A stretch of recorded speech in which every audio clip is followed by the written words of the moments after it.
Hey, what's happening, guys? So Aston Villa are closing in on the signing of Jhon Duran. They've already announced the deal through their official channels, but the kid still has to pass a medical, agree personal terms, and obtain the necessary work visa, all of which should be a formality, really. The fees reported to be about £15 million with a potential £3 million more in add-ons. And believe me when I say this, he'll be worth at least 5 or 6 times that in a few years' time. You only have to look at some of the clubs who are attempting to bring him in. You've got Benfica, a side that are essentially a talent factory. My own club, Man United, which is how I first heard about Duran about a year ago, Liverpool, who are constantly on the lookout for South American talent these days, and Chelsea too, of course, with that nutter Todd Bowley looking to sign every fucker under the sun who's ever kicked a football. This is precisely why Duran was listed in the Guardian's top 50 best young talents in the world list back in 2020, before he'd even made the move to the MLS. Now, in terms of his background, Duran began his career at Colombian side Envigado as a 15-year-old and has been making headlines ever since. He's even more highly rated than fellow countryman James Rodriguez,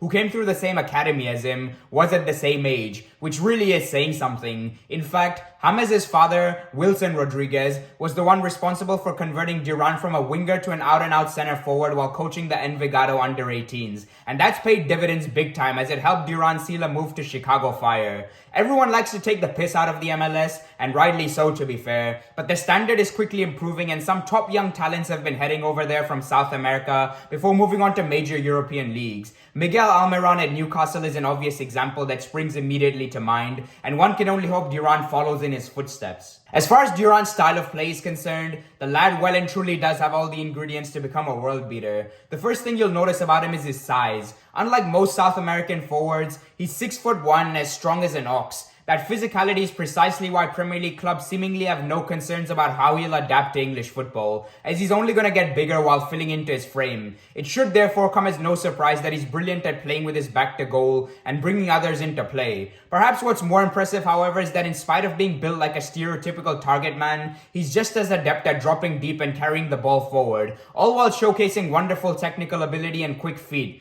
Furthermore, he's both dynamic and intelligent with his movement and ice cold in front of goal, which is aided by the fact that he often finds himself in one-on-ones due to his pace in behind. Like most modern-day strikers, he's great at pressing from the front and acting as the first line of defense, which in turn gives the coaching staff plenty to work with. It should be noted that he's only started about half the games he's played for Chicago Fire, so obviously he isn't going to be ahead of the likes of Danny Ings or Ollie Watkins in the pecking order just yet, although his ceiling is higher than the pair of them put together. Duran did also finish top scorer for a piss-poor side with 8 goals, while also coming second in terms of assists with 6. A fine return in a mere 22 starts. He's already got 79 senior appearances to his name alongside 3 caps for Colombia, and you'll be hard-pressed to find other teenagers in the game who've achieved that. A slight concern might be how one-footed he is, but then again, some of the very best in the business have been too. Overall, this is an incredibly exciting incoming and one that will get fans off their seats if he's given the opportunity to come on as an impact sub moving forward, instead of going straight back out on loan. As always,